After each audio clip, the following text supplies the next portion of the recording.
নমস্কার বন্ধুরা, আপনারা দেখছেন আপনাদের সেই প্রিয় চ্যানেল, নিজের চ্যানেল নবীন শিক্ষা আশ্রম। এই চ্যানেলে আপনাদের সবাইকে স্বাগত।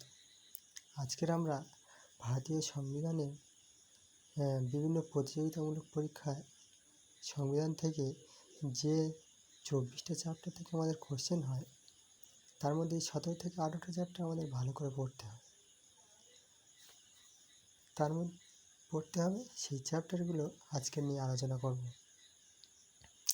তার আগে বলি, যারা নতুন আমাদের চ্যানেলে, তার চ্যানেলটি সাবস্ক্রাইব করবেন এবং পাশে থাকা বেল আইকনটি ক্লিক করে অল নোটিফিকেশানটি অন করবেন, যাতে করে আমাদের ভিডিও সবার আগে আপনার কাছে নোটিফিকেশান আকারে পৌঁছে যায়। যাই হোক, এখন শুরু করা যাক। আমাদের ভারতীয় সংবিধানের যে চ্যাপ্টারগুলোর কথা আলোচনা করব, তার মধ্যে ভারতীয় সংবিধান। প্রথমে আমরা পড়ব সংবিধান কী, সেই নিয়ে আলোচনা করব। তারপর 2 নম্বরে সংবিধান রচনার প্রেক্ষাপট। সংবিধান যে রচনা করা হয়েছে তার প্রেক্ষাপটগুলো কী কী, সেগুলো নিয়ে আলোচনা করব। তারপরে সংবিধান প্রণয়ন, সংবিধান কীভাবে তৈরি হলো সেইটা আলোচনা হবে। তারপরে সংবিধানের প্রস্তাবনা আলোচনা করা হবে।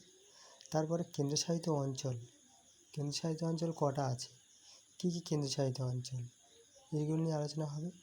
তারপর নাগরিকত্ব, ভারতীয় নাগরিক পেতে গেলে ভারতবর্ষে কতদিন থাকতে হবে, এই নিয়ে আলোচনা হবে।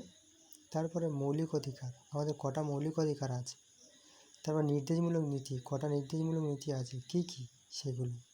তারপর রাষ্ট্রপতি, উপরাষ্ট্রপতি, প্রধানমন্ত্রীর নির্বাচন, তাদের কার্যকাল, তারা কীভাবে নির্বাচিত হয়, এই সবগুলো নিয়ে আলোচনা করা হবে। অ্যাটর্নি জেনারেল, সেই লোকসভার স্পিকার, লোকসভা কী, রাজ্যসভা কী, এসব নিয়ে আলোচনা করা হবে। তারা মুখ্যমন্ত্রী ও মন্ত্রী পরিষদ কী, রাজ্য আইনসভা কী, সুপ্রিম কোর্ট, হাইকোর্ট, সুপ্রিম কোর্টের কার্যকাল, সুপ্রিম কোর্টের বিচারপতি বয়স কত, হাইকোর্টের